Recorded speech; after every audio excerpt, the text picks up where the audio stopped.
सर्वांना येशूच्या नावात सलाम. देवाला धन्यवाद देतो एक सुंदर समयाबद्दल की परमेश्वराने आपल्या सर्वांना एक सुंदर समय दिला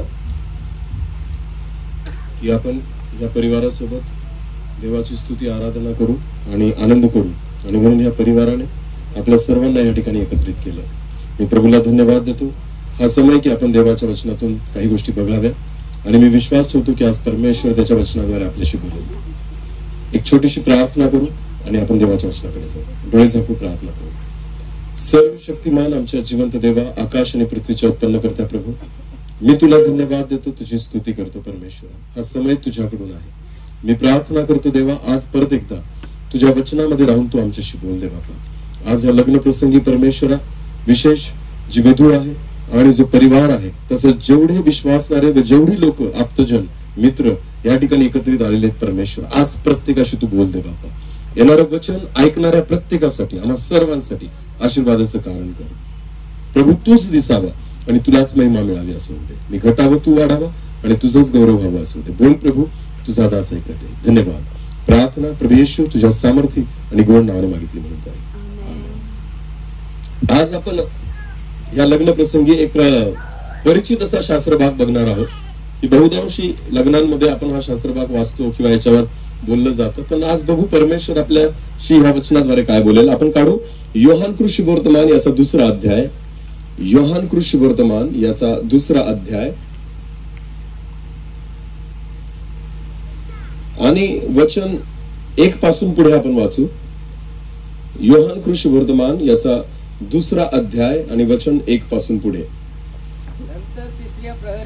देवाचं वचन म्हणतं, नंतर तिसऱ्या दिवशी गालिलातील काना येथे एक लग्न होतं. आपल्या सगळ्यांना माहिती, काना गावाचं लग्न फेमस आहे ना. बायबल मध्ये एकच लग्न आहे आणि ते आहे काना गावाचं लग्न, आणि ते खूप फेमस आहे. आणि बायबल असं म्हणतं, गालिलातील काना येथे एक लग्न होतं. पुढे वाचा. आणि येशूची आई तेथे होती. हा, येशूची आई तेथे होती. आता बायबल मध्ये असं म्हटलंय की काना येथे एक लग्न होतं आणि येशूची आई तेथे होती. आता पुढे काय म्हटलंय वाचा. येशूला व त्याच्या शिष्यांनाही लग्नाचे आमंत्रण होते. येशूला आणि शिष्यांना वेगळं आमंत्रण होतं. येशूची आई तिथं होती म्हणून येशू राहील असं नाहीये. तर बायबल म्हणतं येशूची आई तिथं होती, पण येशूला आणि त्याच्या शिष्यांना पण लग्नाचं काय होतं, आमंत्रण होतं. हे वेगळं वेगळं केलेलं आहे. असं नाहीये की येशूची आई राहील म्हणजे येशू तिथं राहील. तर येशूला वेगळं आमंत्रण त्या काना गावाच्या लग्नामध्ये केलं गेलेलं होतं. सेपरेट, व्यक्तिगत रीतीने त्याला बोलवलेलं होतं. बऱ्याचदा पत्रिका आपण देतो ना, एका व्यक्तीचं नाव लिहितो आणि खाली काय लिहितो आपण, सहपरिवार. बोला काय लिहितो. मग सहपरिवार म्हटलं म्हणजे घरात जेवढे लोक राहतात त्या सगळ्यांचं नाव आलं. पण तुम्हाला माहिती इथं बायबल मध्ये काय लिहिलेलं आहे, काना गावामधलं जे लग्न आहे ना, त्या लग्नामध्ये मरिया होती. याचा अर्थ तिला आमंत्रण होतं. पण बायबल असं म्हणतं येशूला आणि त्याच्या शिष्यांना, म्हणजे हा ग्रुप वेगळा आहे येशूचा आणि त्याच्या शिष्यांचा, आणि मरियाचा ग्रुप वेगळा आहे. भले मरिया त्याची आई असेल, त्याच्या परिवारातला भाग असेल, पण तुम्हाला माहिती त्याचा आत्मिक परिवार त्याचे शिष्य होते. नेहमी त्याच्या सोबत राहणारे त्याचे शिष्य होते. नेहमी त्याच्या सोबत फिरणारे त्याचे शिष्य होते. त्याची आई, त्याचे भाऊ, त्याची बहिणी हे येशू सोबत प्रत्येक वेळेस नाही राहायच्या, पण 12 प्रेषित हे प्रत्येक वेळेस प्रभू येशू ख्रिस्तासोबत राहत होते. म्हणून लग्न ज्यांच्या घरी होतं ना, त्यांनी सुद्धा आमंत्रण करताना सहपरिवार असं आमंत्रण नाही केलं येशूला, की मरियाला एक पत्रिका दिली आणि सहपरिवार तुम्ही लग्नाला या, असं नाही. तर येशू ख्रिस्ताला सेपरेट बोलवलं गेलं की तू आणि तुझे शिष्य आमच्याकडे या. समजतंय मी काय सांगतोय, नीट लक्ष द्या. येशूशी मरिया संबंधित आहे, येशूची ती आई आहे. म्हणून असं गृहीत धरून चालणार नाही की ती आली म्हणजे येशू येईल. मी ख्रिस्ती आहे किंवा लग्न ख्रिस्ती आहे म्हणून असं गृहीत धरून नाही चालणार की येशू येईल.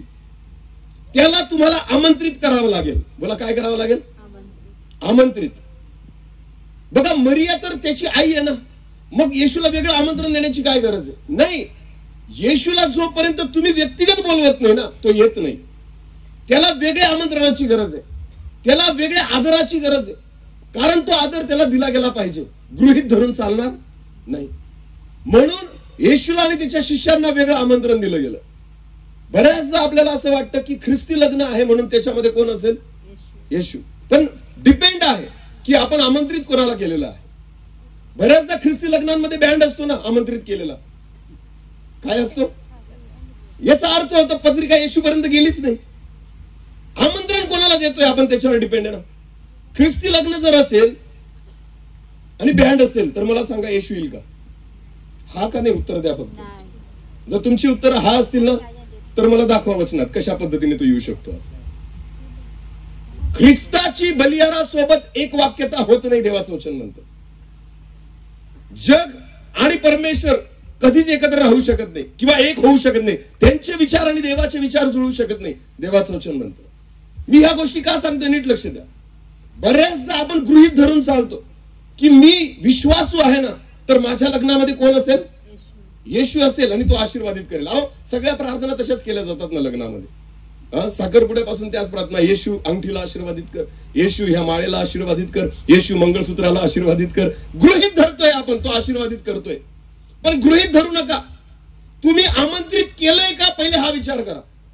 तो खरंच आपल्यामध्ये आहे का हा विचार करा. मी येशूपर्यंत आमंत्रण पोहोचवलंय का हा विचार करा.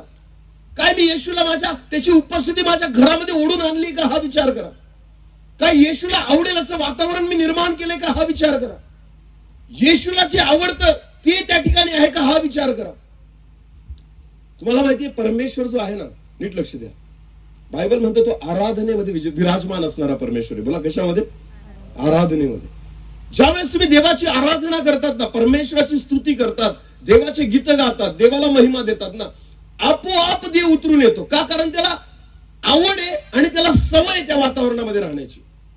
जेव्हा तो त्याची गीतं ऐकतो ना तर आपोआप देवाची उपस्थिती उतरून येते. कारण त्याला सवय त्या वातावरणामध्ये राहण्याची. याच्या व्यतिरिक्त तुम्ही कोणताही आवाज त्याला ऐकवा, तो येणार नाही. दुसऱ्या जगातला आवाज, जगातलं म्युझिक, जगातल्या गोष्टी जर त्याला ऐकू आल्या ना तर त्याची उपस्थिती आलेली निघून जाईल. कारण त्याला एक वातावरण लागतं. तो म्हणतो मी पवित्र आहे, तुम्ही पवित्र असा. एवढंच काय हो, ज्या वेळेस मोशेला दर्शन दिलं ना परमेश्वराने, तर मोशे त्या झुडपाजवळ उभा होता. परमेश्वर काय बोलला? मोशे ही जागा काय? पवित्र आहे. तुझ्या पायातील जोडे काय नाही सहन केलं देवाने, त्याचे जोडे सुद्धा नाही सहन केले. काढ ते बाहेर. कारण तू ज्या जागेवर उभा आहे ती पवित्र आहे. जो परमेश्वर जोडे नाही सहन करत आहे तो मोठ्या गोष्टी कशा सहन करेल? पाप कसे सहन करेल? त्याच्या विरोधातल्या गोष्टी कशा सहन करेल? म्हणून जर येशू ख्रिस्ताला बोलवायचं ना, पहिल्यांदा आमंत्रण द्या आणि त्याच्यासाठी ते वातावरण तयार करा. हालेलुया. समजते का मी काय सांगतोय? गृहीत धरून नाही चालायचं की मी विश्वासू आहे म्हणून येशू येईल. नाही, तुम्हाला त्याला आमंत्रित करावं लागेल. तुम्हाला तशी जागा तयार करावी लागेल. तुम्हाला ते वातावरण तयार करावं लागेल. मी प्रभूला धन्यवाद देतो की ज्यावेळेस लग्नाची मीटिंग धरली जाते ना तर मी विश्वास ठेवतो त्याला आमंत्रित केलेलं आहे. हालेलुया. कारण त्याच्या नावाने सगळं होणार आहे. त्याचे गीत गायले जाणार आहेत, त्याची आराधना होणार आहे, त्याचं वचन त्या ठिकाणी होणार आहे. तुम्हाला माहितीये जिथं त्याला काम करायला संधी भेटते ना तिथं तो येतो.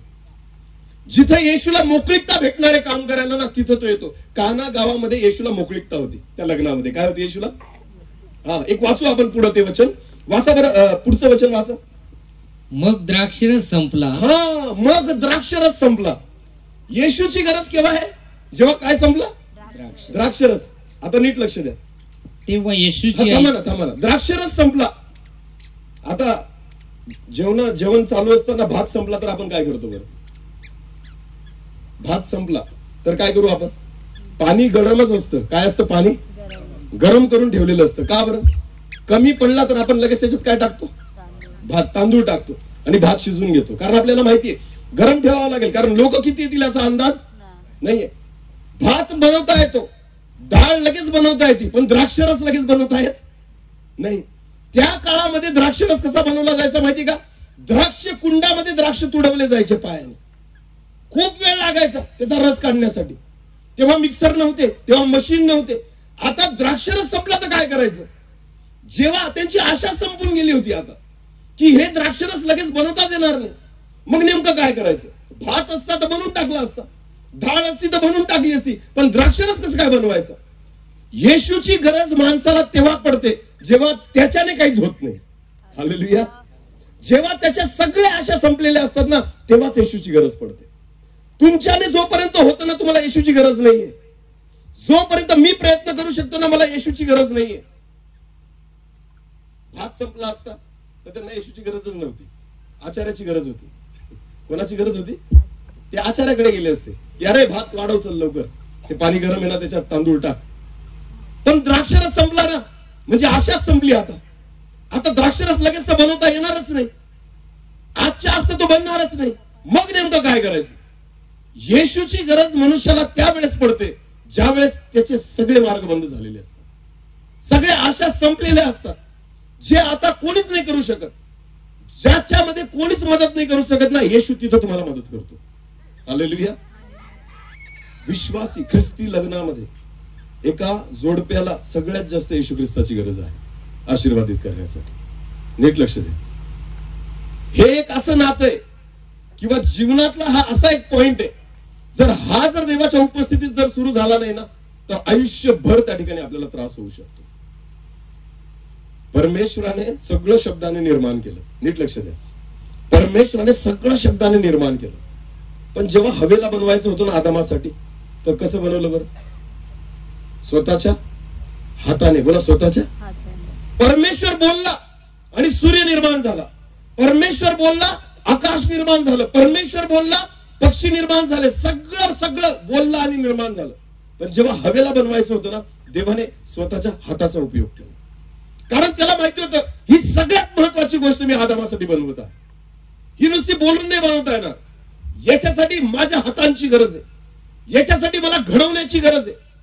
त्याने स्वतःच्या हाताने हवेला घडवलं, स्वतःच्या हाताने तयार केलं. का? कारण जेव्हा मी तिला माझ्या पद्धतीने बनवेल ना, तरच ती आदामासाठी आशीर्वादित होईल, तरच ती उपयोगी होईल.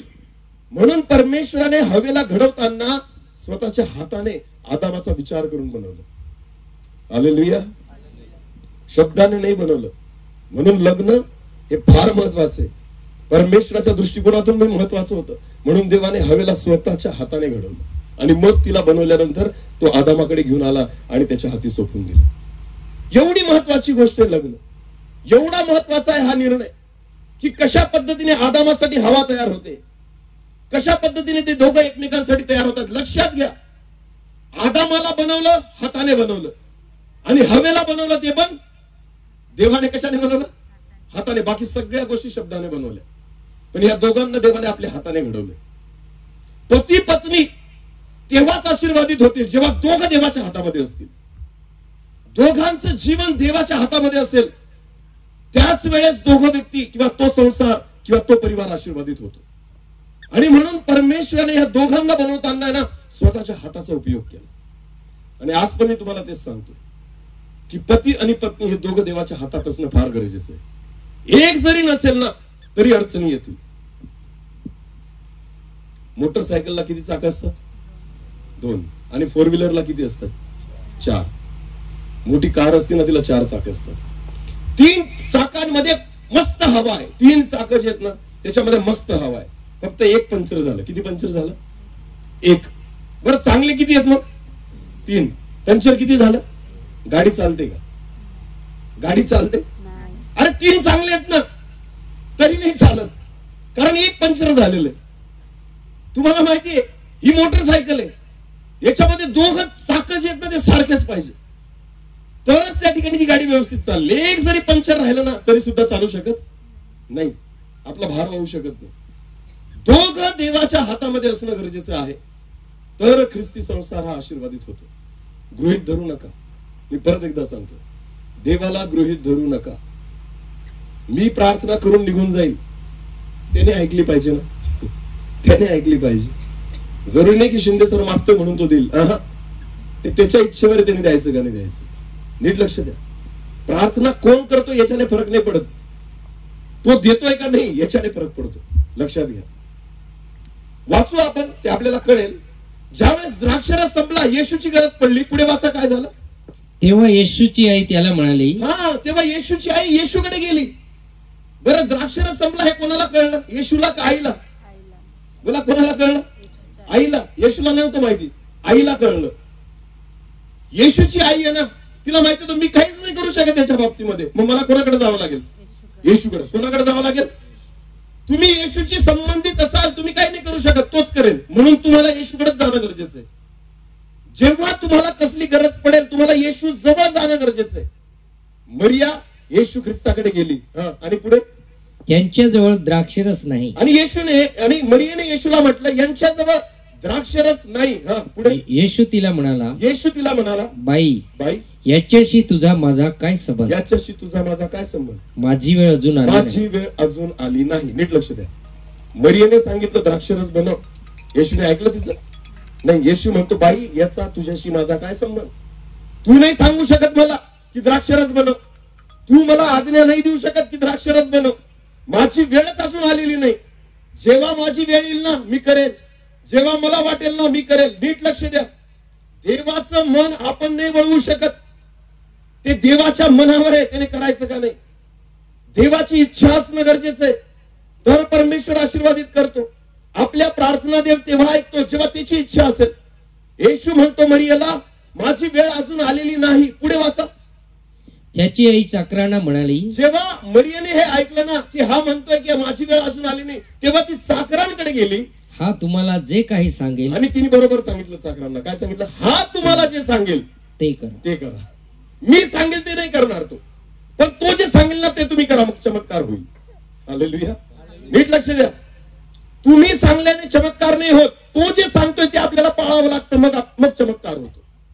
बऱ्याचदा आपल्याला वाटतं मी प्रार्थना करतोय देवाने ऐकावी. नाही. तो म्हणतो पहिले तू आज्ञा पाळ मग मी करेन.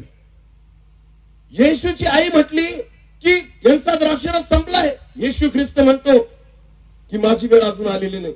मग मरिया कोणाकडे गेली? चाकरांकडे गेली. आणि चाकरांना म्हणती हा तुम्हाला जे सांगेल ते करा. देवाची अपेक्षा ही आहे प्रियांनो. जर आशीर्वाद पाहिजे ना देव जे सांगेल ते करा. जर प्रार्थनेचं उत्तर पाहिजे ना येशू जे सांगेल ते करा. तुम्ही जर मनाप्रमाणे सगळ्या गोष्टी करत असाल ना आशीर्वादाची अपेक्षा करू नका. तुम्हाला आवडेल ते तुम्ही करत असाल ना आशीर्वादाची अपेक्षा करू नका. मनाला पटेल तुम्ही वागत असाल ना आशीर्वादाची अपेक्षा करू नका. तुम्ही मागाल तरी भेटणार नाही. कारण मरियेचं सुद्धा नाही ऐकलं त्याने. मग मरिया म्हटली हा जे सांगेल ते तुम्ही करा. तुम्हाला त्याच्या आज्ञा पाळाव्या लागतील. तुम्हाला तो जे सांगेल ते तुम्हाला करावं लागेल. देवाला गृहीत धरू नका. मी लाख माझ्या नवीन घरासाठी प्रार्थना केली पण त्याने ऐकली का नाही मलाच माहिती नाही. मी नवीन गाडी घेतल्यावर लाख प्रार्थना केली पण त्याने ऐकली का नाही मलाच माहिती नाही.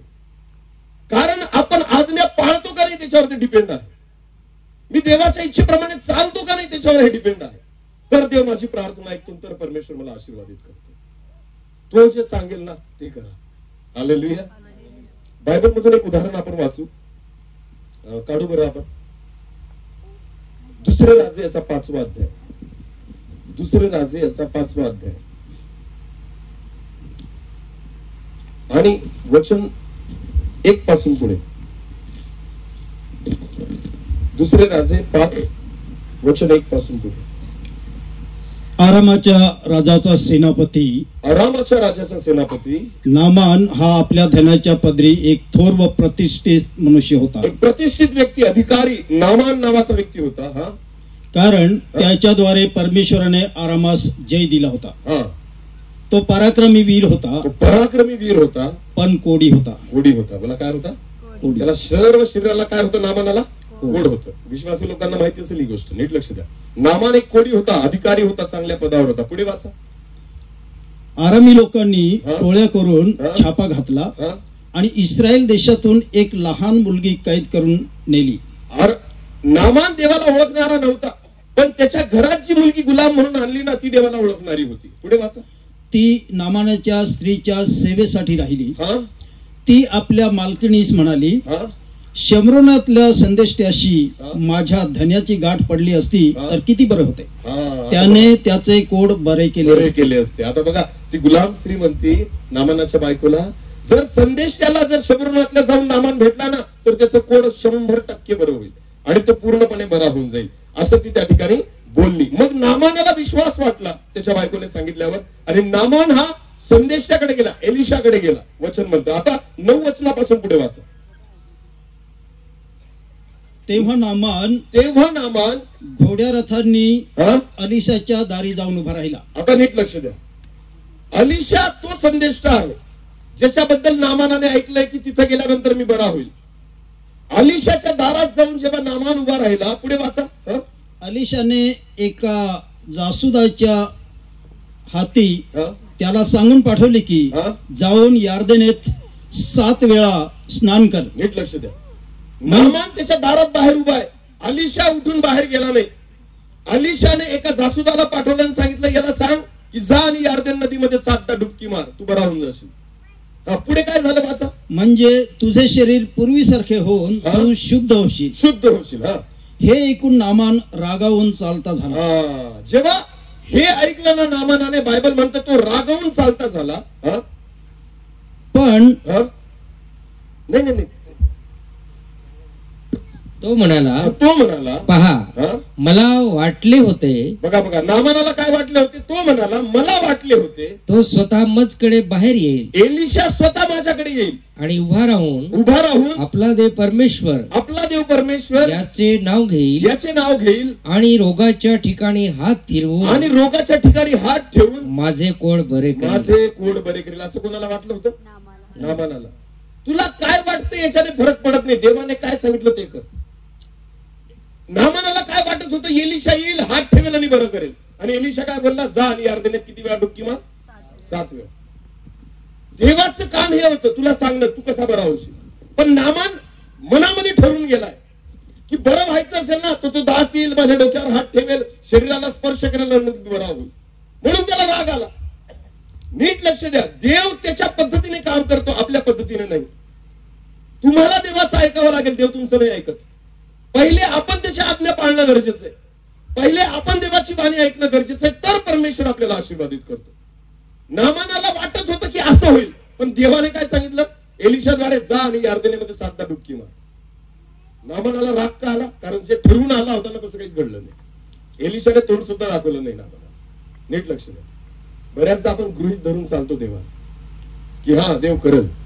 नाही, परमेश्वराला अजिबात गृहीत धरायचं नाही. तुम्ही जर आमंत्रित केलंच नसेल तो येणारच नाही.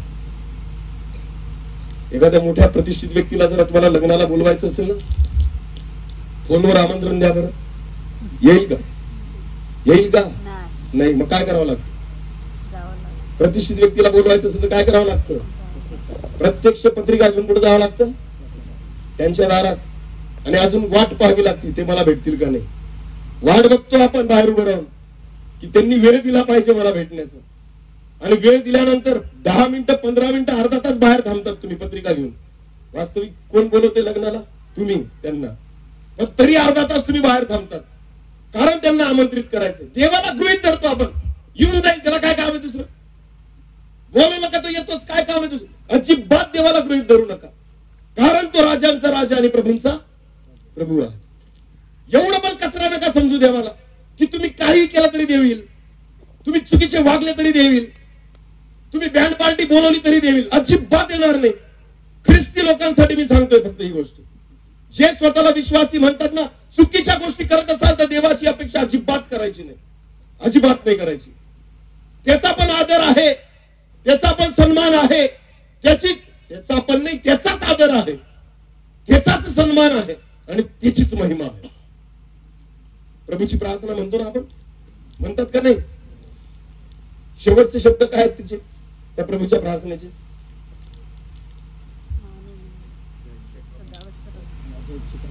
नाही, शेवटचे शब्द प्रभूच्या प्रार्थनेमध्ये. कारण राज्य, सामर्थ्य आणि गौरव हे सर्व काळ तुझेच आहे. राज्य, सामर्थ्य आणि गौरव, महिमा ही तुझीच आहे. मनुष्याला नाहीच आहे ती. गौरव परमेश्वराचंच आहे. हालेलुया. प्रभूच्या प्रार्थनेमध्ये खूप अद्भुत गोष्टी आहेत, लक्षात घ्या. हे आमच्या स्वर्गातील पित्या, तुझे नाव. त्याच्यामध्ये एक वाक्य ना, जसे स्वर्गात तसे पृथ्वीवर तुझ्या इच्छेप्रमाणे हो. कोणाच्या इच्छेप्रमाणे हो. प्रार्थना करतो पण आपण वागत म्हणतो जसे स्वर्गात तसेच पृथ्वीवर. कोणाच्या इच्छेप्रमाणे हो. तुझ्या इच्छेप्रमाणे. पृथ्वीवर कोणाच्या इच्छेप्रमाणे जगतात तुम्ही. देवाच्या का स्वतःच्या. काय खायचं कोण ठरवतं, काय प्यायचं कोण ठरवतं. नीट लक्ष द्या.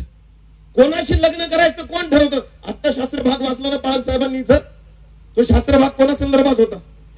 इसहाक कोणा संदर्भात होता. इसहाक. त्याच्यासाठी मुलगी शोधायला अब्रामाने कोणाला पाठवलं. कोणाला? स्वतःच्या चाकराला. बोला कोणाला? अब्राहमाला विश्वास त्याच्या नोकरावर नव्हता, अब्राहमाला विश्वास जिवंत देवावर होता. म्हणून त्याने चाकराला पाठवलं. अरे मुलासाठी मुलगी बघायला कोण नोकराला पाठवेल मला सांगा ना? नोकराला कोण पाठवेल? त्याने लोटाला निरोप द्यायला पाहिजे होता अब्राहमाने. लोटाला पुतण्या होता ना लोट त्याचा, की लोट जा रे याच्यासोबत, माझ्या मुलाला मुलगी बघून आण. नाही, अब्राहमाने चाकराला पाठवलं. जा, आपण भाजी घ्यायला पाठवू चाकराला, बाजार करायला पाठवू चाकराला, कोंबडी घ्यायला पण पाठवाल तुम्ही चाकराला, नोकराला. पण बायको शोधायला पाठवाल? मुलासाठी बायको शोधायला पाठवाल का? नाही. पण अब्राहमाने पाठवलं नोकराला, कारण अब्राहमाचा विश्वास नोकरावर नव्हता, अब्राहमाचा विश्वास कोणावर होता? आणि त्याला पाठवताना अब्राहम काय बोलला? ज्या परमेश्वरावर मी विश्वास ठेवतो ना तो तुझ्या पुढे असेल. आमेन. तो तुझा दूध पाठवेल, त्याचा दूध पाठवेल तुझ्या समोर. हा विश्वास होता अब्राहमाचा. नीट लक्ष द्या. हे देवा, जशी स्वर्गात तशी पृथ्वीवर तुझ्या इच्छेप्रमाणे. दर रविवारी म्हणतो ना ही प्रार्थना आपण, हे आमच्या स्वर्गातील पित्या, तुझे नाव पवित्र मानले जाव, तुझे राज्य हो, जसे स्वर्गात तसे पृथ्वीवर तुझ्या इच्छेप्रमाणे हो. नुसतं बोलतो, इथं आपलीच इच्छा पूर्ण करतो. स्वर्गात त्याची इच्छा पूर्ण होते. तिथं मिखाएल आपल्या मनाचं वागत नाही. स्वर्गामध्ये गॅब्रिएल आपल्या मनानुसार वागत नाही. स्वर्गामध्ये 24 वडील जे आहेत ना ते आपल्या मनानुसार वागत नाही, ते देवाच्या इच्छेनुसार वागतात. पण जगात ख्रिस्ती लोक देवाच्या नाही, आपल्या इच्छेप्रमाणे वागतात. आदाम झोपलेला होता जेव्हा हवा बनवली गेली. आजकालचा आदाम सुद्धा शोधत फिरतो, कुठे हवा. मागा देवाकडे तर मिळेल, मागा ना देवाकडे, तुम्हाला मिळेल. इसाकासाठी पत्नी जेव्हा शोधली गेली ना, विश्वासाने शोधली गेली, देवावर अवलंबून राहून शोधली गेली. म्हणजे शोध सुद्धा कुठून सुरू झाला पाहिजे? देवाला स्थान देऊन. बोला देवाला. आपण सगळं ठरवून घेतो आणि मग पत्रिका पाठवतो देवाला, ये लग्नाला. आपण सगळं ठरतं. कोणाच्या मनाने ठरतं सांगा मला? देवाच्या इच्छेने का आपल्या इच्छेने? आजकालचे तरुण मुलं आणि मुली स्वतःच ठरवतात मला कोणाशी लग्न करायचं. अरे देवावर डिपेंड राहा. इसाकाला माहिती पण नव्हतं त्याच्यासाठी मुलगी घेऊन आलाय बाप. माहिती नव्हतं इसाकाला की चाकराला पाठवलं. एवढा विश्वास, एवढा आज्ञाधारकपणा इसाकाच्या ठाई होता की इसाकाला कळलं सुद्धा नाही की माझ्या बापाने मुलगी शोधायला पाठवले चाकराला. पण विश्वास होता बापावर. हालेलुया. आजकालच्या लेकरांना तर विश्वासच नाही आहे बापांवर. त्यांना वाटतं यांना काय अक्कल आहे, आम्ही शोधू आमच्यासाठी. नीट लक्ष द्या. असू नका, ही खरी गोष्ट आहे. कारण विश्वास नाही. देवाकडे मागा ना, देवाकडे मागा. नोकरी कोणाकडे मागतात? देवाकडे. आशीर्वाद कोणाकडे मागतात? देवाकडे. घर कोणाकडे मागतात? मी म्हणतो हे नका मागू, पण आहे ना, मुलींनी पती देवाकडे मागा आणि मुलांनी पत्नी देवाकडे मागा. कारण सगळ्यात महत्वाची गोष्ट हीच आहे. ते घर आशीर्वादित करणारी तुमची पत्नी असते. तुमचं घर आशीर्वादित करणारी तुमची पत्नी असते. जर तीच देवाकडे नाही मागितली ना, कितीही मोठा बंगला बांधून ठेवा. अहो, नीतिसूत्राच्या पुस्तकात काय म्हटलंय माहिती का? नीट लक्ष द्या. नीतिसूत्राचं पुस्तक म्हणतं, कटकटी बायको सोबत प्रशस्त घरात राहण्यापेक्षा अरण्यवास पुरवला. काय म्हटलंय? कटकटी बायको सोबत कुठे राहण्यापेक्षा प्रशस्त घर. म्हणजे काय? मोठा बंगला. बोला ना, मोठा त्याच्यात राहण्यापेक्षा, कटकटी बायको सोबत मोठ्या बंगल्यात राहण्यापेक्षा अरण्यवास परवडलं. याचा अर्थ काय होतो? जंगलात राहिलेलं बरं, पण कटकटी बायको सोबत राहणं बरं नाही. हे का होतं माहिती का? कारण बायको देवाकडून मिळाली नाही. कळतं का मी काय सांगतो? म्हणून हवा बनवताना देवाने स्वतःच्या हाताने बनवलं. का? कारण देवाला माहिती होतं आदाम आशीर्वादित झाला पाहिजे. अब्राहमाने देवावर विश्वास ठेवला इसाकासाठी. का? कारण त्याला माहिती होतं इसाक आशीर्वादित झाला पाहिजे. नीट लक्ष द्या. ही फार मोठी गोष्ट आहे. हा सगळ्यात मोठा टर्निंग पॉइंट आहे तुमच्या जीवनाचा. ज्यांचे लग्न बाकी आहेत ना, त्यांनी विश्वास ठेवा देवावर आणि मागा परमेश्वराकडे. कारण सगळ्यात उत्तम गोष्ट हीच आहे जी देव तुम्हाला देणार आहे, जी देव देऊ शकतो. तुम्ही नाही निवडू शकता. तुम्ही तुमच्यासाठी चांगले कपडे निवडू शकता, चांगली दागिने निवडू शकता, चांगल्या वस्तू निवडू शकता. पण मी तुम्हाला गॅरंटीड सांगतो, तुम्ही तुमच्यासाठी चांगला पती आणि चांगली पत्नी तुम्ही नाही निवडू शकत. तो देवच देईल. कारण त्यालाच माहितीये पुढे काय होणार, त्यालाच माहितीये पुढे तुमचं जीवन कसं आशीर्वादित होणार आहे. अब्राहमाला साराच गरजेची होती. हालेलुया. इकडे लक्ष द्या. योबाची परीक्षा जेव्हा सैतानाने पाहिली ना, त्याचे मुलं मेले एकाच दिवसात, त्याची मुली मेले एकाच दिवसात. बायको मेली का? योबाची बायको मेली का? नाही. का बरं नाही मेली बरं? सैतानाने तिला जिवंतच ठेवलं. का? कारण जेव्हा योब आजारी पडला ना, ती बायको सांगायची मर ना एकदाचा, देवाला श्राप दे आणि काय कर, मर. म्हणून तिला जिवंत ठेवलं होतं सैतानाने. त्याला माहिती होतं ही उलट त्रास देईल त्याला, ही आपलं काम करणार आहे, म्हणून जिवंत ठेवली तिला. लक्षात घ्या, पत्नी चांगली असली पाहिजे, ती देवाकडूनच भेटते. ती तुम्हाला सपोर्ट करणारी असली पाहिजे, ती घर आशीर्वादित करणारी असली पाहिजे, आणि हे परमेश्वरच देतो. म्हणून हा निर्णय देवाकडून मागा. आमेन. म्हणून इसाकाला पत्नी शोधण्यासाठी देवावर अवलंबून होता अब्राहम. तो स्वतः जाऊ शकत नव्हता, पण त्यांनी कोणत्या जवळच्या नातेवाईकाला नाही, जवळच्या सेवकाला पाठवलं, कारण विश्वास देवावर होता. हालेलुया. स्वतःच्या बुद्धीने ह्या गोष्टी करू नका, नाही तर परीक्षेत पडाल. आणि मागतो देवाकडे आशीर्वादित कर. देव म्हणतो पहिले माझी आज्ञा पाळ. चमत्कार पाहिजे आपल्याला, पण आपल्या इच्छेनुसार. आशीर्वाद पाहिजे आपल्याला, पण आपल्या इच्छेनुसार. जशी स्वर्गात तशी पृथ्वीवर तुझ्या इच्छेप्रमाणे हो. नुसतं बोलतो आणि करायचं तर आपल्याला जे करायचं तेच करतो. स्वर्गात टीव्ही चालतो? स्वर्गात टीव्ही चालत असेल का? नाही. पण इथं आपल्या घरात चालतो, कारण इथं कोणाची इच्छा पूर्ण होते? आपल्या घरात कोणाची इच्छा पूर्ण होते? देवाची का आपली? अरे बोला. तुम्ही जे इथं करतात ना, त्याच्यावरून कळून जाता आपण कोणाची इच्छा पूर्ण करतो. देवाला आवडणाऱ्या गोष्टी जो व्यक्ती करतो ना, समजून घ्यायचं जशी स्वर्गात तशी पृथ्वीवर तुझ्या इच्छेप्रमाणे. जे स्वर्गात देवदूत त्याचं ऐकतायत ना, तुमच्या आणि माझ्यापेक्षा श्रेष्ठ आहेत. ते सामर्थ्य आहे त्यांच्याकडे, योग्यता आहे त्यांच्याकडे, तरी देवाच्या अधीन असतात. आपली तर काहीच योग्यता नाही अजून, मी तुम्हाला सांगतो, देवासमोर उभं राहण्याची. तरी सुद्धा आपण ऐकत नाही. देवाचं ऐकत तर आशीर्वादित व्हा. म्हणून मरियाने सांगितलं काना गावामध्ये, हा जे सांगेल ना ते करा, तर द्राक्षरस भेटेल, नाही तर भेटणार नाही. माझं नाही ऐकणार तो, तुम्हाला त्याचं ऐकावं लागेल. जर तुम्हाला वाटतं ना तुमचं लग्न आशीर्वादित व्हावं काना गावासारखं, तर तुम्हाला देवाचं ऐकावं लागेल. तुमचं ऐकून देव नाही करणार काम, तुम्हाला देवाचं ऐकून करावं लागेल. तुम्हाला त्याच्या आज्ञा पाळाव्या लागतील, तुम्हाला त्याच्या इच्छेप्रमाणे त्या ठिकाणी चालावं लागेल, तर परमेश्वर तुम्हाला आशीर्वादित करेल. हालेलुया. नामान म्हणतो की मला वाटलं होतं की एलिशा पुढे येईल, हात ठेवेल, मला बरं करेल. तुला काय वाटतं बाबा? त्याच्याने नाही फरक पडत. जा आणि अर्धनीत कितीदा डुबक्या मार. ही देवाची योजना आहे. हालेलुया. काना गावाच्या सगळ्यात महत्वाची गोष्ट सांगू का तुम्हाला? नीट लक्ष द्या. काना गावातलं लग्न आहे ना, अजून नाही कळलं कोणाचं होतं. काना गावाचं लग्न आपल्याला अजून नाही कळलं ते कोणाचं होतं. कारण नवरदेवाचं नाव आहे का? नवरीचं नाव आहे का? आहे का? नवरदेव नवरीचं नाव आहे का काना गावाचं? पण काना गावामध्ये कोणाचं नाव गाजलं बरं? काना गावाच्या लग्नात कोणाचं नाव गाजलं? येशूच. ज्या लग्नामध्ये येशूला आमंत्रित करतात ना, नवरदेव नवरीपेक्षा फोकस येशूचा होतो. येशूचं नाव गाजवलं जातं. मला कोणाचं नाव गाजवलं जातं? काना गावाच्या लग्नातला सगळ्यात महत्वाची गोष्ट तीच आहे की ना नवरदेव ना नवरी, कोणाच लोकांना माहिती नाही कोण होतं, पण तुम्हाला माहितीये नाव कोणाचं उंच झालं? येशू ख्रिस्ताचं. आणि त्या वचनामध्ये लिहिलेलं आहे, एक वाचू आपण, योहान 2 आणि 11 वचन वाचा. येशूने गालिलातील काना येथे आपल्या चिन्हांचा हा प्रारंभ करून आपले गौरव प्रगट केले. त्या लग्नामध्ये येशूने काय केले? आपले गौरव प्रगट केले. लक्षात घ्या, ख्रिस्ती लग्नामध्ये येशूने आपले गौरव प्रगट केले पाहिजे. ख्रिस्त दिसला पाहिजे ह्या लग्नाद्वारे. प्रत्येक ख्रिस्ती लग्नाद्वारे ख्रिस्ताचं गौरव प्रगट झालं पाहिजे, असं लग्न करा. अशा रीतीने त्या ठिकाणी लग्न सोहळा पार पाडा.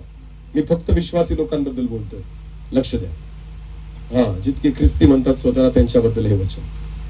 अशा रीतीने वागा, अशा रीतीने जगा आणि अशा रीतीने सगळ्या गोष्टी करा ना की ख्रिस्ताचं गौरव झालं पाहिजे आणि ख्रिस्ताचं गौरव प्रगट झालं पाहिजे.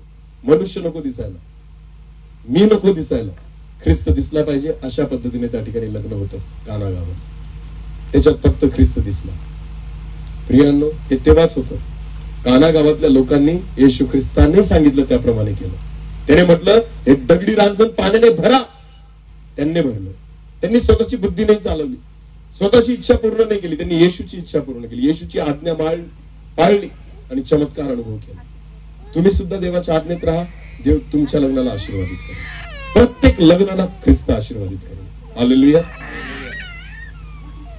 एक आंधळा व्यक्ती येशू ख्रिस्ताकडे आला आणि येशू ख्रिस्ताने जमिनीवर थुंकून त्याच्यापासून चिखल बनवलं आणि त्याच्या डोळ्याला लावलं. आणि येशू काय बोलला त्याला, आता जा शिलोह नावाच्या तळ्याला जाऊन काय कर, धुवून घे. का बरं? काही आंधळ्यांना हात लावून बरं केलं होतं, पण याला म्हटलं चिखल लावला आणि जा शिलोह नावाच्या तळ्यावर जाऊन धु. त्याची इच्छा तुम्हाला मानावीच लागेल, त्याची आज्ञा पाळावीच लागेल. जर नसता गेला ना शिलोला, बरा झाला नसता. येशूची आज्ञा पाळली नसती, बरा झाला नसता. प्रभूच्या आज्ञेमध्ये राहा, आशीर्वाद तिथंच आहे. तुम्ही तुमच्या बुद्धीप्रमाणे, आपल्या इच्छेप्रमाणे, आपल्या हटवादाप्रमाणे जर कराल ना, तर देव आशीर्वादित करत नाही. त्याच्या वचनात राहून आपण ज्यावेळेस राहतो ना, करतो ना, त्यावेळेस आशीर्वादित झाल्याशिवाय राहणार नाही. ही देवाची इच्छा आहे. म्हणून गृहीत धरू नका, प्रभूला अजिबात गृहीत धरू नका की तो येऊन जाईल. नाही, एवढं पण नाही. त्याचा आदर त्याला द्या, त्याचा मान त्याला द्या, त्याचा सन्मान त्याला द्या. हालेलुया. एखादा प्रमुख अतिथी बोलवला ना आपण लग्नामध्ये, तर त्याच्यासाठी खुर्ची सुद्धा चांगली मांडतात. का? कारण प्रमुख अतिथी आहे ना, त्याला एक मान आहे, त्याला एक दर्जा आहे, त्याला एक सन्मान आहे, त्याचा स्वागत, त्याचा सत्कार, त्याला जागा तशा पद्धतीने लागते प्रमुख अतिथीला. तुम्हाला माहिती, माझ्या येशू ख्रिस्ताला पण प्रमुख अतिथी म्हणून बोलवत असताना त्याचा आदर त्याला द्या. तो अपमानित करून त्याला परत करू नका. असं वातावरण निर्माण करू नका लग्नामध्ये की ख्रिस्त परत जाईल. मी परत एकदा सांगतोय, हे वचन फक्त ख्रिस्ती लोकांसाठी, जे स्वतःला ख्रिस्ती म्हणतात आणि चर्चमध्ये जातात. बँड लावत असाल ना, लक्षात घ्या, तुम्ही देवाचा धडधडीत अपमान करताय. आलेला ख्रिस्त परत जाईल तुमच्या बँडला बघून. ख्रिस्ती लोकांसाठी बोलतोय, परत एकदा सांगतो. मला बाकीच्या बद्दल बोलायचा काहीच अधिकार नाही, पण विश्वासी लोकांना सांगतोय मी स्पष्टपणे. खूप आवडतं आपल्याला नाचायला, नाचा ना देवाच्या गाण्यावर. चर्चमध्ये तर तुमचे पाय हलत नाही. चर्चमध्ये आपले पाय हलत नाही, तिथं लाज वाटते. जिथं वाटायला पाहिजे तिथं नाही वाटत. ख्रिस्तासाठी, अरे दावीद बी तर नाचला देवासाठी. मिखलला लाज वाटत होती त्याच्या बायकोला. कोणाला लाज वाटत होती? दाविदाच्या बायकोला. कारण देव कोणासाठी नाचतोय? मग मिखल मध्ये कोणता आत्मा होता? मिखल कोणत्या आत्म्याने चालत होती? दावीद तर पवित्र आत्म्याने भरून नाचत होता ना देवासाठी. मग मिखल कोणत्या आत्म्याने बघत होती? जर देवाचा आत्मा तिच्या ठाई असताना तिला आवडलं असतं. आज पण तीच परिस्थिती आहे. आपले मुलं बँडच्या तालावर नाचतात ना, आई बाप म्हणतात काय नाचतो, आणि देवाच्या गाण्यावर नाचले तर म्हणतात काय काही पण करतो. कोणता आत्मा चालवतोय? कोणता आत्मा चालवतोय? देवाला आवडेल ते करा. हालेलुया. असं वातावरण निर्माण करा लग्नामध्ये, ख्रिस्ताचा गौरव होईल, देवाची महिमा होईल. त्याच्या आज्ञा पाळा, त्याच्या इच्छेप्रमाणे चाला. आमेन. मरिया म्हटली, हा जे सांगेल ना ते करा, तर तुमची अडचण सुटेल आणि तर हे लग्न आशीर्वादित होईल. आणि त्यांनी तेच केलं. आणि बायबल असं म्हणतं, काना गावाचं लग्न गाजलं. आमेन. बायबल असं, बायबल मी पकडला ना, तुम्हाला म्हटलं लग्न कुठं होतं, कोणी सांगेल, लहान पोरग पण सांगेल कुठं होतं, काना गावामध्ये. नवरदेव माहितीये का? नाही. नवरी माहितीये का? नाही. पण लग्न होतं काना गावात. विचार करा, एका लग्नात येशू ख्रिस्त आला, अद्भुत काम करून गेला. आज सुद्धा हजारो वर्षांपासून काना गावाचं लग्न गाजतंय. पत्रिका आली का आपल्याला काना गावाची? पण माहिती आपल्याला लग्न झालं. हे असतं देवाच्या उपस्थितीतलं लग्न, जे गाजतं. आमेन. जे आशीर्वादित झालंय ना, सगळ्यांना कळतं, कारण ख्रिस्त तिथं आहे, येशूची उपस्थिती तिथं आहे. हे आहे देवाच्या उपस्थितीतलं लग्न. आमेन. तर प्रियांनो, देवाला आमंत्रित करा. बायबल म्हणतं मरिया तिथं होती, पण येशूला आणि त्याच्या शिष्यांना आमंत्रण होतं, बोलवलं होतं, त्यांची उपस्थिती खेचून आणलेली होती. आणि म्हणून काहीच कमी पडलं नाही, तर ते लग्न आशीर्वादित झालं. देवाच्या आज्ञा पाळा. ज्यांचं लग्न बाकी आहे त्यांनी देवाकडे मागा, देव तुम्हालाही आशीर्वादित करेल आणि उत्तम करेल. आपल्याला कळत नाही तेवढं देवाला कळतं. हालेलुया. आपल्याला आजचं कळतं, देवाला कधीच कळतं? येणाऱ्या अनेक पिढ्यांचं माहिती देवाला. आपण फक्त आजचा विचार करतो. चांगलं आहे, ठीक आहे, करून घेऊ. अरे नाही बाबा, देवाला पुढचं पण माहिती. देव पुढचाही विचार करतो. काय अट ठेवावी, इसाकासाठी मुलगी पाहायला गेल्यानंतर त्या सेवकाने तो म्हणतो, हे देवा, जी मुलगी मला पाणी पाजेल आणि माझ्या उंटांना पण पाणी पाजेल. किती उंट होते? 10 उंटांना पाणी जोक नव्हता. अनेक हंडे पाणी पाजावं लागणार होतं. पण अट काय ठेवली? हे तुझ्याने शक्य आहे, हे देवाला शक्य होतं. एवढे पाणी कोण पाजणार आहे त्या उंटाला, ते मी त्या वाळवंटामध्ये? पण तुम्हाला माहितीये, देवाला सर्व शक्य. देव म्हणतो, ठीक आहे, तू मागितलं ना तसंच होईल. रिबका आली आणि तिने तेच केलं. देवाला सर्व काही शक्य आहे, तो उत्तमच देतो. लक्षात घ्या. फक्त विश्वास कोणावर ठेवा? देवावर ठेवा. देवाच्या आज्ञा पाळा, म्हणजे तुमचं लग्न आशीर्वादित होईल. आपल्या बुद्धीने नाही, आपल्या बलाने नाही, आपल्या योजनेने नाही, आपल्या कामाने नाही. देवाच्या आज्ञा पाळण्याने, देवाच्या इच्छेप्रमाणे जगल्याने, देवाच्या इच्छेप्रमाणे वागल्याने कानागावाचं लग्न आशीर्वादित झालं आणि तरच तुमचं पण लग्न आशीर्वादित होईल. आमेन. गृहीत धरायचं नाही, अजिबात गृहीत धरायचं नाही माझ्या देवाला. इतकं पण हलकं नका समजू प्रभूला की आला, बोलवलं ना आला. बिलकुल नाही. आदर करा त्याचा, सन्मान करा त्याचा, सत्कार करा त्याचा, स्थान द्या त्याला, भय करा त्याचं. त्याच्यासाठी जागा तयार करा, पवित्रता, देवाचं भय, देवाची आज्ञा, देवाची इच्छा, या सगळ्या गोष्टी असतील ना, देव आहे तिथे. प्रभू म्हणतो, जिथं दोघे किंवा तिघे माझ्या नावाने एकत्र येतील तिथं मी. कोणाच्या नावाने एकत्र येतील? माझ्या नावाने. दुसरा उद्देशच नको. माझ्या नावाने येत असतील ना, मी आहे. पण जर तुमचा उद्देश त्याच्याशिवाय दुसरा असेल ना, तो म्हणतो मी नाही, रिकामा नाही आहे. तो म्हणतो माझ्या नावाने येत असतील ना, मी आहे, आम्ही देतो, मी तुमच्यामध्ये आहे. पण तुमचा उद्देश मी सोडून दुसरा असेल ना, मग तो म्हणतो माझ्याकडे टाइम नाही तुमच्याकडे यायला. पण माझ्या नावाने तुम्ही 2 जरी आले ना एकत्र, तरी तो म्हणतो मी आहे. फक्त उद्देश मी असावा, ख्रिस्ताचं गौरव करणारा असावा, देवाचं नाव उंच करणं, हा जर माझा उद्देश असेल ना, तुमच्या प्रत्येक कामामध्ये कोण असेल? ख्रिस्त असेल. आणि तो आशीर्वादित केल्याशिवाय राहणार नाही. हालेलुया. देवाचं स्थान देवाला द्या, तर परमेश्वर आपल्याला आशीर्वादित करेल. हे लग्न जर देवाच्या आज्ञा पाळल्या, जर देवाच्या इच्छेप्रमाणे वागले, तर नक्कीच परमेश्वर त्या गोष्टी आशीर्वादित करेल. आम्ही विश्वास ठेवतो. म्हणून आपल्या प्रत्येक कार्यामध्ये देवाला पहिलं स्थान द्या, त्याला आमंत्रित करा, त्याची उपस्थिती खेचून आणा. बाकी गोष्टी परमेश्वर तुम्हाला आशीर्वादित करेल. जास्त वेळ मी बोलणार नाही, पुढे जेवणाचा कार्यक्रम आहे. आपले डोळे आपण झाकू. यावेळेस आपण प्रार्थनेमध्ये जाऊ. सर्व शक्तिमान आमच्या जिवंत देवा, प्रभू मी तुला धन्यवाद देतो परमेश्वर. खरंच दे बापा, आम्ही आमच्या बुद्धीने, आमच्या इच्छेने आम्ही गृहीत धरू नये की तू आहे, पण आम्ही तुझी उपस्थिती ओढून आणावी, खेचून आणावी. आम्ही परमेश्वर तुला आमंत्रित करावं दे बापा. मनुष्याला बोलवण्यासाठी आम्ही तासन तास उभे राहतो दे बापा, त्यांना आमंत्रण देण्यासाठी आम्ही उभे राहतो प्रभू रांगेत. पण देवा, तुझ्या उपस्थितीसाठी आम्ही 5 मिनिट गुडघे टेकत नाही. तू यावं आमच्या लग्नामध्ये म्हणून आम्ही 10 मिनिटं तुझ्याजवळ बसत नाही, पण आम्ही गृहीत धरतो की तू आहे.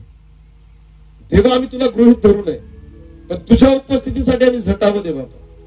तुला आमंत्रित करण्यासाठी आम्ही प्रयत्न करावे, तुला स्थान द्यावं, तुझ्या उपस्थितीमध्ये बसावं, तुझी उपस्थिती ओढून आणावी प्रभू, की जेणेकरून आमचं कार्य आशीर्वादित होईल. ते प्रत्येक कार्य जे आम्ही हाती घेऊ ते आशीर्वादित होईल. कारण तुझ्या उपस्थितीशिवाय काहीच शक्य नाही, काही शक्य नाही देवा. म्हणून देवा, तू आम्हाला आशीर्वादित करावं, यासाठी आम्ही तुला आमंत्रित करणारे असावे, यासाठी कृपा दे. आजच्या लग्नामध्ये तू येण्यासाठी आम्हाला कृपा दिली. आम्ही तर आलोय दे बापा, पण तू ये प्रभू. कारण जर तू नाही तर सर्व व्यर्थ आहे. आणि म्हणून तुझी उपस्थिती असावी, या परिवाराने तुझी आज्ञा पाळावी, तुझ्या भयात चालावं, तू जे सांगशील ते करावं. यासाठी प्रभू या परिवाराला, विशेष जी वधू आहे तिला तू सहायता नाही. मनुष्याला खुश करण्यासाठी नाही, पण देवा तुला खुश करण्यासाठी जगावं, यासाठी कृपा नाही. तर नक्कीच तू तिला आणि तिच्या परिवाराला आशीर्वादित करशील. धन्यवाद प्रभूजी. हालेलुया. एक छोटस कोरस घेऊ आणि आपण प्रार्थना करू आणि समाप्त करू. धन्यवाद.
माझ्या देवा, तूच आहेस जो आम्हाला सर्व काही देतो आणि उत्तम ते देतो परमेश्वर. जसं दावीद पण म्हणतो की तू आम्हाला लागेल ते झोपेतही देतो व परमेश्वर, कारण तुला आमची काळजी देवा. आम्ही सर्व बाबतीत तुझ्यावर विश्वास ठेवावा, तुझ्यावर अवलंबून राहावं, की जेणेकरून जे मिळेल ते उत्तमच मिळेल हा आम्ही विश्वास बाळगावा. तसंच माझ्या देवा, आज मी ह्या परिवारासाठी मी विशेष मध्यस्थी करतो देवा. जी वधू आहे उद्या ती लग्न बंधनामध्ये बांधली जाणार आहे देवा. तुझ्या आज्ञा तिने पाळावी, तुझ्या वचनाप्रमाणे तिने चालावं, तुझी इच्छा तिने पूर्ण करावी. जसं मरियेने त्यांना सांगितलं, तो जे सांगेल ते तुम्ही करा, तिने तेच करावं जे तू सांगतोय.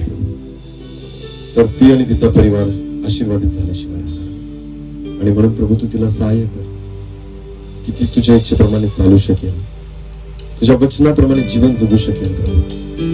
तुझी इच्छा ती पूर्ण करू शकेल देवा. यासाठी तू तिला कृपा आणि अनुग्रह दे परमेश्वर. तू तिला सहायता कर देवा, की जेणेकरून तिचं वैवाहिक जीवन आशीर्वादित हो, उभयता आशीर्वादित हो. यासाठी कृपा दे.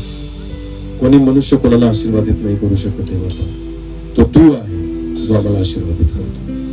आणि तू कधीच मनुष्याच्या इच्छेवर अवलंबून नाही देवा, पण जो तुझ्या आज्ञा पाळतो त्याला तू आशीर्वादित करतो. आणि म्हणून परमेश्वर, मी या वधूला तुझ्या हाती सोपवतो परमेश्वर. या बहिणीवर विशेष तुझा अनुग्रह कर. आणि प्रभू, तिने तुझ्या आज्ञा पाळावे आणि तिचं वैवाहिक जीवन आशीर्वादित व्हावं असं होते. धन्यवाद, तू प्रार्थना ऐकलीस त्याबद्दल. जसं काना गावाचं लग्न आशीर्वादित झालं, मी प्रार्थना करतो हे लग्न देखील आशीर्वादित व्हावं आणि हे का जावं आणि तुला महिमा मिळावी असं. सर्व आदर, मान, महिमा, गौरव, सन्मान तुलाच देतो. प्रार्थना येशू प्रभू तुझ्या पवित्र आणि गुण नावाने मागितली. आमेन.